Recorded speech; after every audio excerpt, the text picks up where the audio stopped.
O'zbek shoirasi Zulfiya Isroilova 1915-yil 1-marta hunarmandchilik Degriz oilasida tug'ilgan. Otasi rahmatkash temirchi, onasi Xadicha esa juda ko'p qo'shiq, ertak, afsonalar va dostonlar bilar va bolalarga aytib berardi. 1928-yil boshlang'ich maktabni tugallab, Toshkent xotin-qizlar pedagogika bilim yurti o'qishga kirib, ana shu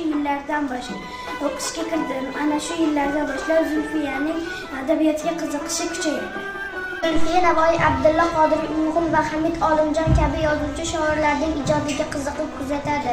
Hamid Olimjon esa Zulfiyaning bir umrlik maslahatdosh, vafodor do'stiga aylandi. 1932-yilda 18 yoshli shoiraning birinchi she'rlar to'plami Hayot varaqlari nomi bilan bosib chiqadi.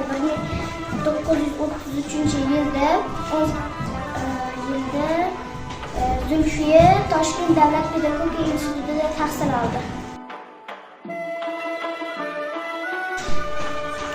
Eng gullagan yoshlik chog'imda sen ochilding ko'ngil bog'imda, shunda ko'rdi ko'zim bahorni, shunda qalbim tanidi yorni.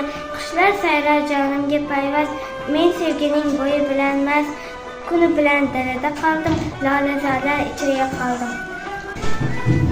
Va keltirib senga berganim kechagiday hamon esimda, har soniya, har on esimda, shundan beri dilimda oting.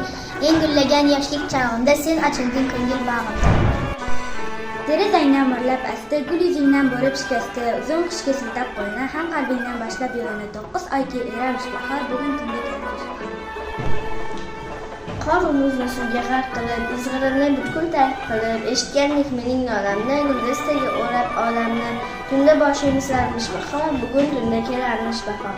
1944-yil 3-iyunda shoiraning boshiga og'ir musibat tushdi. U o'zining vafodor yori Hamid Olimjondan judo bo'ldi.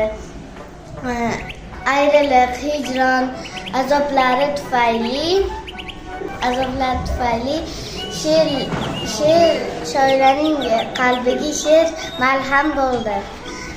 Shoiraning she'rlari ko'plab chet tillarda tajriba qilindi.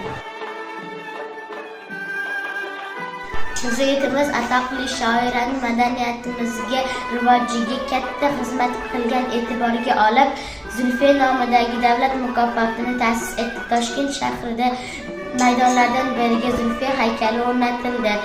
Atoqli shoir 81 yoshida 1996-yil